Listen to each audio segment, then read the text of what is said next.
තමන්ගේ කොල්ලා තමන්ට අංක එක දෙනවටත් වඩා අනාගතයට අංක එක දීලා වැඩ කරනවා නම් ඌ පට්ට පෞරුෂයක් තියෙන කොල්ලෙක්. ගැලනමේ කුණත් එහෙම කොල්ලෙක් හම්බෙලා දෙනවනේ සතුරු වෙන. හම්බ වුණොත් කවදාද දවස් සතුරු වෙන්න ඌ සුපිරි ඩයල් එකක්. හරි ඌ නියමයි. ඌ කවදාද දවසක ඔයාට හොඳට සලකනවා. එහෙනම් ඔයාටත් වඩා කරන්න ඕන දෙයට අංක එක දීලා වැඩ කරන කොල්ලෙක් ඉන්නවනේ මරු.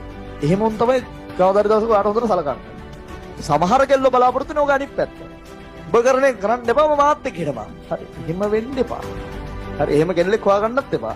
ඒ කියන්නේ ඔයා ඒ වගේ තැනකට වැඩ කරන්න මූලික වෙනකොට කෙල්ල ඔයා ගැන හිතන්නේ වෙන කෙල්ලෙක් නිසා එහෙම කරනවා කියලා නම් ඒක ඉස්සරම නිවැරදි කරලා දෙන්න.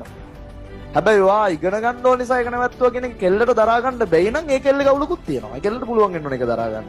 ඒ කෙල්ලට ඒ වෙනුවෙන් කැපකිරීමක් කරන්න පුළුවන් වෙන්න ඕන.